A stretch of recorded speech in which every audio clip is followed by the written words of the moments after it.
Hello, today I'm going to do a video based on the subjects of integration and segregation. One is natural and one is not, according to nature. As we do know, in the world of different species, in the nature of the universe and the earth, there are different types of animals, high and low, that practice segregation. Animals such as tigers, lions, bears, raccoons, snakes, bears, elephants, giraffes, seagulls, cats, dogs, rhinoceros, hippopotamus, even fish. All species cling to their own. However, so-called human beings don't. We seem to think that being integrated with other types of species, or I should say other races, is something atrocious or obtuse. But in reality, is it? Is it wrong to therefore cling to your own? And is it natural to not cling to your own? All of us practice one form or another. In one form or another, we practice segregation. Segregation is practiced wholeheartedly, worldwide. I mean, each culture sticks to their own. No culture, unless they've been indoctrinated to therefore accept someone else beside themselves, like the African Americans in America, cling to other cultures. They all cling to themselves. The Chinese, the Japanese, the Europeans, the ancient Aboriginals, the Arabs, they are most probable predestined to therefore cling to their own. It's more relevant for them to be with those that look like them, those that have share culture and ideology. So the thing what I want to know is that what is wrong with being amongst your own? What is wrong with that? And why should you be penalized for loving your own and being connected to your own? Okay, well, there's some good points and bad points. One thing that's good about it is you get to know each other better. You get to understand each other better.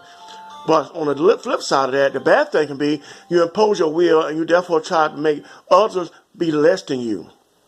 You start practicing dogmatic indoctrinations of superiority and inferiority towards other people.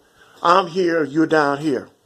So basically what I'm saying is that sometimes opening up and trying to make somebody else be more like you can be devastating to not only them, but to you as well. Because you're pushing your agenda, you're pushing your racism, which is my thought of the mind. It's a mindset. It's not a color thing. But a lot of us been taught that it's a color thing, that racism exists in everybody based off of looking at other people as different. No, that's discrimination. But I'm going to get back to that a little later. But I want to hit back to the theme and the prong of segregation and integration. All species practice segregation. All species. The big problem is, unless you cross the line, you okay. The territory of a snake is theirs. And if you come on it, they'll take it to the extreme. They'll bite you or whatever. But a snake also will impose its will on you. He will go on your territory and attack you. The snake's about the lowest of the low. Bears and tigers and lions and cheetahs and jaguars and cougars and panthers, all those, they stay on their domain. They do. Sharks, the same way. The water is their territory. You go in there and you expose yourself to them in their territory, they're going to tear you apart. Same with a whale. Same with piranhas. But humans are not that way. We, for some reason, think that we can impose our will upon others and therefore write laws and institute laws and put them into operation to therefore say, well, you know, I have a right to do this, I have a right to do that. I have a right to therefore go into your restaurant. You don't have a right to go in another man's restaurant just because you have money. Segregation in America, the biggest problem with segregation in America was the fact that the laws of the land did not protect all citizens, all people. A man having a restaurant or a business establishment and he doesn't want you in it, that's his business. He has a right to that. But he doesn't have a right to that to the point that he's going to attack you. He doesn't have a right to that to the point that he's going to have funding coming from others that are not allowed to be involved in his big place of business. In other words, you can't receive money from people that you are prohibiting from being in your workplace or your place of business. Anything that's public is open to the public.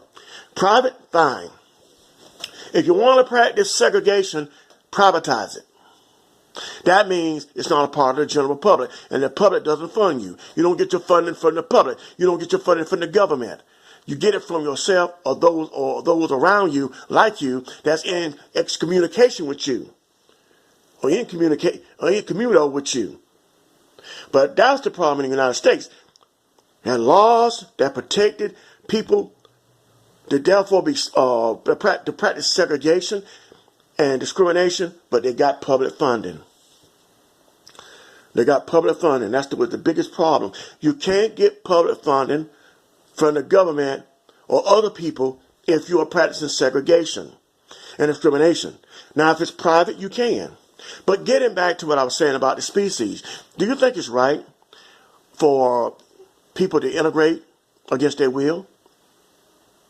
Do you think it's right for there be laws to therefore encourage integration, to enforce integration? Nature is not integrated. There are certain things about nature that is not for us, that is against us. Trees, grass, plants, weeds, water, fire, earth, air, they all have their own principles. And as species in the universe, on the earth, we all have a part of that because we are a part of that. But that's where it begins and ends. That doesn't say that you have the right to colonize it. It also doesn't give you the right to therefore be omitted from it. Okay? So you're not to therefore impose integration of it, and you're not to impose segregation of it. And I guess what I'm saying is that integration has been a failure, and it's always going to be a failure when it comes down to human beings. Because human beings are just like everybody else. We have our own differences. We have our own likes.